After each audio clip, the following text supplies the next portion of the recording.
Okay guys, good day to everybody. So meron na naman tayong bagong menu. Welcome to Kusina ni Kabisi. So bagong menu natin guys is Arroz Valenciana. Well actually first time ko magluluto niyan.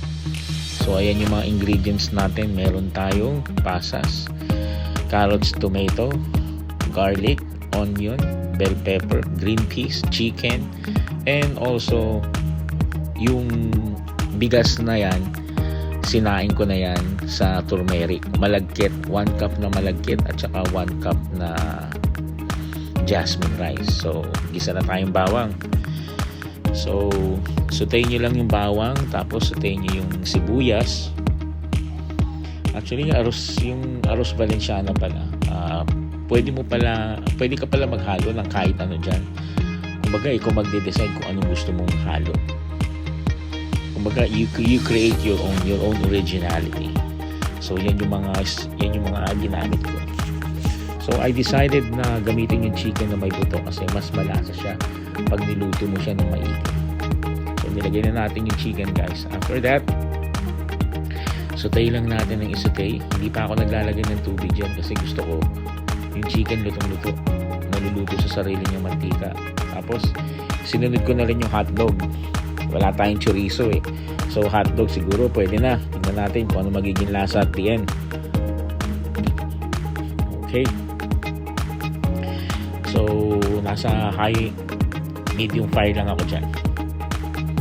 So lagay na natin yung bell pepper, yung capsicum, pampabango. Half lang muna nilagay ko ng bell pepper, tapos yung bago maluto lalagay ko ulit. So pinagsama ko na rin yung carrots at saka potato. Sige, halo lang. Igisa natin ng igisa hanggang sa magtubig uli.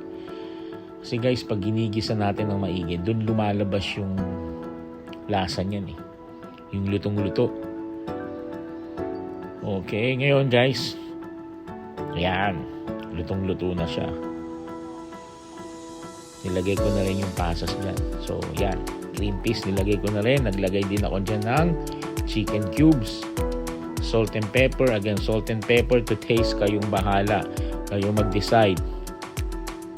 Ayan na guys. Nagtutubig na siya. Tapos guys, usually, ilalagyan mo dapat ng gata yan. Hindi ako prepared. Wala tayong gata. So again, ginawa ko na lang is powder milk na lang ang tinunaw ko sa water. At yun ang inilagay ko. Pwede naman yun. Parang gata na rin yun. Kumbaga kung ano lang nasa kitchen, ayun yung ginamit ko. Yung iba dyan, sobrang gulay. So, pwede na yan. Powdered milk, evaporated milk, siguro pwede na rin. Kasi first time kong lutuin to eh. Yung iba, ang alam ko, nilalagyan nila ng gata. So, yan. Hinalo ko na yung ano natin.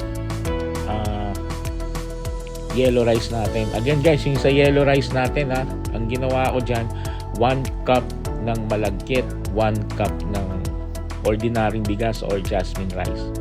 Then turmeric.